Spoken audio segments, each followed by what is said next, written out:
የትኛው ጎጆ ነው የምትወጣው? ቤተሰብ ጋር ነበር ማሚ ጋር። የኢቢኤስ ትንሳኤ ሁለት ልጆቹን ያፈራበትን ትዳር ምን አገኘበት? ማስረጃው ከዛው ከኢቢኤስ ስክሪን ተገኝቷል። ሌላኛው የኢቢኤስ አቅራቢ ዳንኤል ተገኝ ከባለቤቱ አቢ ጋር ያሉበት ሁኔታ እንደምን ነው ስንል ጠይቀናል። ልብ ሰባሪ መረጃ ደርሶናል፣ ታደምጡታላችሁ። የፍችን መራራ ጽዋ ያጣጣመው የኢቢኤስ ጋዜጠኞች እነማን ናቸው? ሉላ ገዙ ስለ ብቸኝነቱ ያመለጣትን ንግግርና ያስተላለፈችውን አንጀት የሚበላ የእናት መልእክትም ጨምረን ይዘነዋል።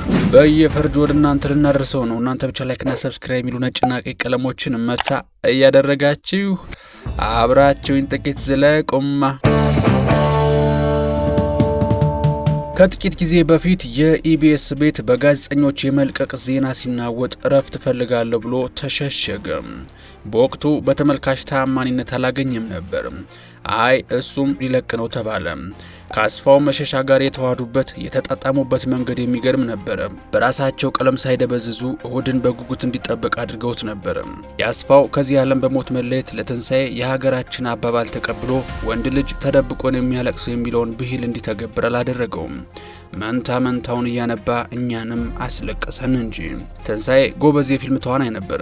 በፊልሙ ዓለም እያለ ይሆን በሌላ በሱስ ግን ይሰቃይ ነበር። ሚስቱን መንከባከብ፣ ልጆቹን ማሳደግ፣ ስራውን መስራት በሚገዳደር ሱስ እየተሰቃየ ነበር። ለትንሳኤና ለባለቤቱ ቁርሾ ሱሱ እንደ ዋነኛ ምክንያት የሚጠቀስ እንደሆነ ውስጥ አዋቂዎች ይናገራሉ። በቅርቡ በኢቢኤስ ትንሳኤን ማዕከል ያደረገ አንድ ፕሮግራም ተሰርቶ ነበር። የፕሮግራሙ ይዘት የትንሳኤን ከትዳሩ መፋታት በግልጽ መንገር እስኪመስል ድረስ አዲስ ጎጆ ወጪ መሆኑን ደጋግመው ሲነግሩን ነበር። ከጣቱ ላይ ቀለበት አይታይም። ተመልካች ሚስቱ የታለች እያለ በኮሜንት ይጠይቃል። የፕሮግራሙ ሆነ የትንሳኤ ትኩረት ልጆቹን ማስደሰት የሚል እንጂ በስህተት እንኳን ቤትን የሚያክል ነገር እየቀለሱ ሚስትን መዘንጋት ጠጁን ያለ ብርሌ ያስመሰለ ጉዳይ ሆኗል። በዚህም እንግዲህ ለወትሮ በዩቲዩብ ቪዲዮዎች እንኳን የሚያነሳሳትን ባለቤቱን ካፉ ያስጠፋበት ጉዳይ ትንሳኤን ትዝብት ላይ ጣለ ጉዳይ ሆኗል።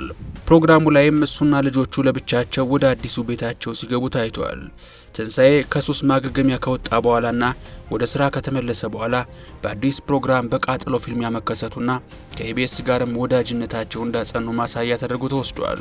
ከትንሳኤ ታሪክ ብዙም ፈቀቅ ሳንል ሌላኛው ከአስፋው ሞት በኋላ ኢቢኤስን የተቀላቀለው ቲያትር በሚገንበት መድረክ ነው የሚሞሸረው ብሎ ሰርጉን ብሔራዊ አድርጎ የነበረው የተዋናይ ዳንኤል ትዳርም እንደ ልጆች ጨዋታው አለቀ ዳቦ ተቆረሰ ለመባል ዳር ዳር እንደተባለ ሰምተናል። ኢቢኤስ የገባ ሰሞን አረ የዘመኑ ተዋናዮች ምን ነካቸው የሚያምርባቸውን ነገርና የማይችሉትን ቢለዩ የተባለለት ጊዜ ነበር። እናም የዳንኤልን የቴሌቪዥን ፕሮግራም አቅራቢነት አጀማመር የተመለከቱ ሰዎች የቲያትር መድረኩ ይሻለዋል የሚል አስተያየት ሲሰጡ ተሰምቷል። ዳንኤል የቲያትር ንጉስ ነው። መጀመሪያ ወደ መድረክ ከወጣባት ባቢሎን በሳሎን ቲያትር ጀምሮ እስከ ህንደኬ ድረስ በብቃቱ አፋችን እንዳስከፈተን የምንረሳው አይደለም። ለዚህም ነው የኢቢኤስ አቅራቢነቱ የጎረበጠው። አሁን ላይ ዳንኤል የኢቢኤስን ቤት ቀለም እየመሰለ መጥቷል። የቤቱን ቀለም መምሰል የጀመረው ደግሞ እንደ ሌሎቹ አቅራቢዎች ትዳሩንም በማንገራገጭ ጭምር ነው።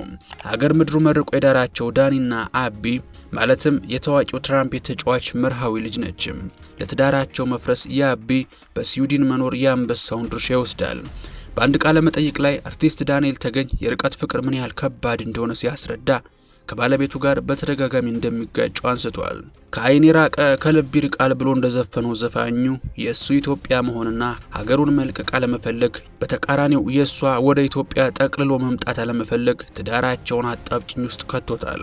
ዳኒ ከአቢ አንድ ልጅ እንዳለውና ልጁም ከእናቱ ጋር እንደሚኖርና አቢ የሲንግል ማም ህይወት እንደከበዳት ሰምተናል። ኢቢኤስ የሚሞሸሩበት ቤት ብቻ ሳይሆን ትዳራቸው የፈረሰ ጋዜጠኞችና የፕሮግራም አቅራቢዎችን ቤት መሆኑ መታዘባችን አይቀሬ ሆኗል። በቅርቡ በማህበራዊ ሚዲያ ሲዘዋወር የነበረው የሉላ መልእክት ካሳለፈችው ፍቺና የብቸኝነት ህይወት ጋር እንደሚገናኝ የቅርቧ ሰዎች ሲናገሩ ተሰምቷል። ሉላም በመልእክቷ እንዲህ ብላለች። አንዳንዴ በጣም ብቸኝነት ይሰማኛል። ይህም ሲሆን መታቀፍ ብቻ ነው የምፈልገው። ሁለት ልጆቼን በብቸኝነት እንደማሳደጌ ብቸኝነት፣ መከፋት የሚጠበቁ ስሜቶች ቢሆኑም በባህሬ ቶሎ የሚከፋኝ ሰው አይደለሁም። በምችለው መጨረሻ ድረስ ሄጄ የምታገል በመሆኔ ሰዎች አይረዱኝም ስትል ጋዜጠኛዋ ሁልጊዜ እንደ ብርቱና እንደማይደክም ሰው እንደሚያዋት ተናግራለች። በቤተሰቧ የመጀመሪያ ሴት ልጅ በመሆኗ ኃላፊነት እንደሚሰማት የገለጸችው ሉላ አንዳንድ ጊዜ እሸከምና የሆነ ሰዓት ላይ ያቅተኛል ትላለች። በዛ ሰዓት መታቀፍ ነው የምፈልገው ማንም ምንም ሳይለኝ በማለት የሰዎችን ስሜታዊ ድጋፍ አስፈላጊነት ከድካም እንዴት እንደሚያበረታ ገልጻለች። ሰዎች እርስ በርስ ደህና ነሽ እንዴት እየሆንሽ ነው ብሎ መጠያየቅ እንዳለባቸው ያሳሰበችው አስተዋቂዋ እኔ ስለሌላ ሰው ችግር ስጨነቅ እኔ ችግር የለብኝም ማለት አይደለም ብላለች።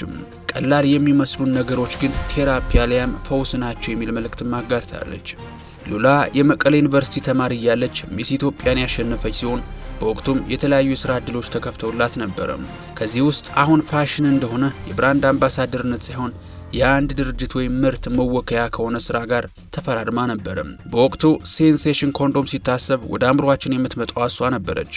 በየቲቪው በየፋርማሲው ብሮሸር ላይ የእሷን ፎቶ ማየት የተለመደ ነበር።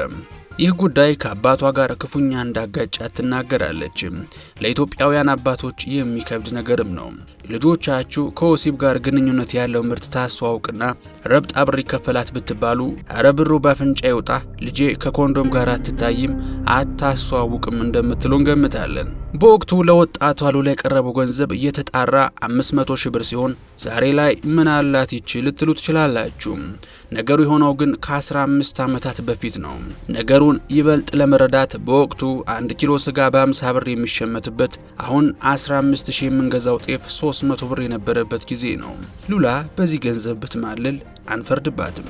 ከሴንሴሽን ኮንዶም ስራዋ ሌላ የተለያዩ አማርኛ ፊልሞች ላይ የተሳተፈችው ሉላ የቴዲ አፍሮ ሚስት ከሆነችው አመለሰት ሙጬ እንዲሁም ከአርቲስት ሳያት ደምሴ ጋር እህትነትን የሚያስንቅ ጓደኝነት እንዳላት ይነገራል። ሶስቱም በተለያየ ጊዜ የሚስ ኢትዮጵያ አሸናፊዎች የነበሩ ሲሆን ከአመለሰትም ጋር በግልጽ እህቴ እየተባባሉ ሲጠራሩ ሰምተናል። ሉላ መታቀፍ እንደምትፈልግ ሁሉም አቃፊም ነች። ጓደኞቿ ቸገረን ካሉ ለመስማት ለማቀፍ አብራቸው በመሆን የማትታማ ነች። ለዚህም ሳያት ደምሴ ምስክር ነች። ጾታዊ ጥቃት በደረሰባት ጊዜ ሉላ ከጎኗ ነበረች። ለትዳር የጠበቀችው ግንኙነት ፈርሶ ልቧ ሲሰበርም ሉላ አብራት ነበረች።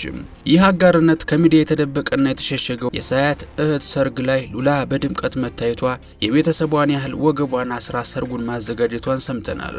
ሉላ በአሁኑ ወቅት ከኢቢኤስ ቤት ካለቀቁ ጥቂት ነባር ጋዜጠኞች መሃል የምትገኝ ተወዳጅ ጋዜጠኛ ናት።